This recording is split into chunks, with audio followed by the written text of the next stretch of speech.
Ayan guys. Luto ko chicken ipokrita guys.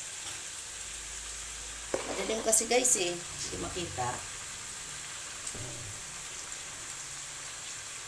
Sinangkutsa ko siya guys.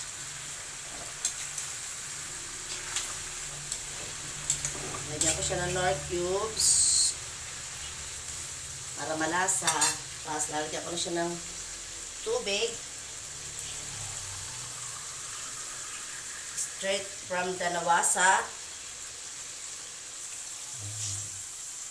Pakukula natin guys para lumambot.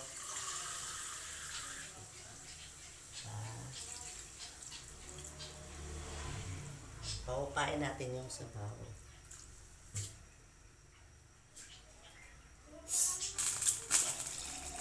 Yan ay pauulam ko sa mga apo ko guys.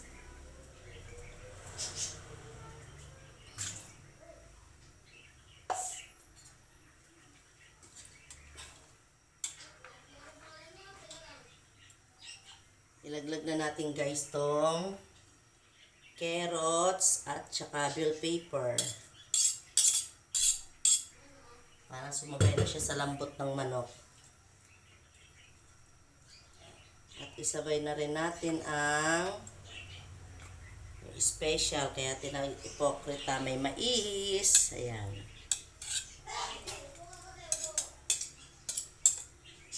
Ang magbibigay lasa, mais.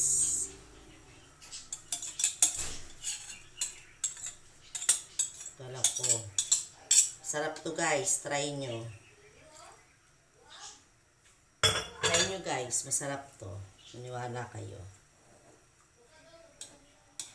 Manok. Manok.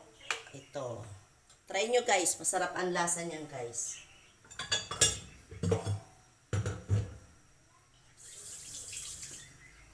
Kasi ganyan ang mga menu ko sa Antipolo dati nung nasa kantin ako. Ganyan. Yan ang mga unang nauubos guys. Pero pinaka-specialty ko guys ay gatang laing.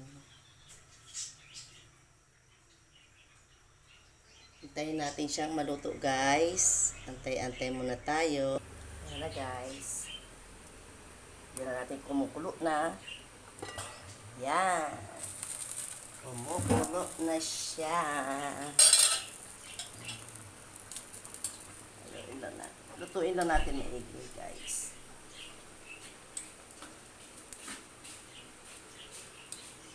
Sana magustuhan ng mga apo ko.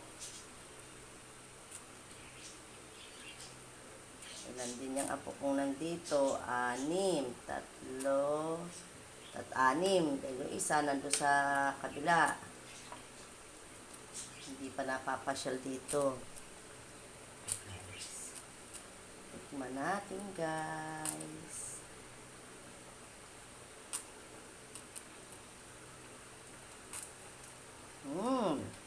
Sarap guys. Yan bago kong menu. Maya guys, pakakainin ko na sila.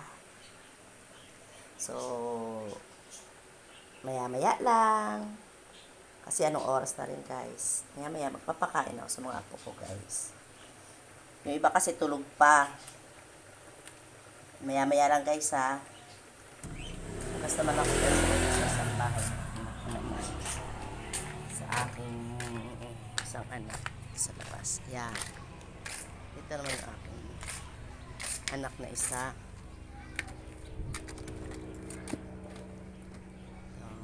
Ayan bahay. Guys.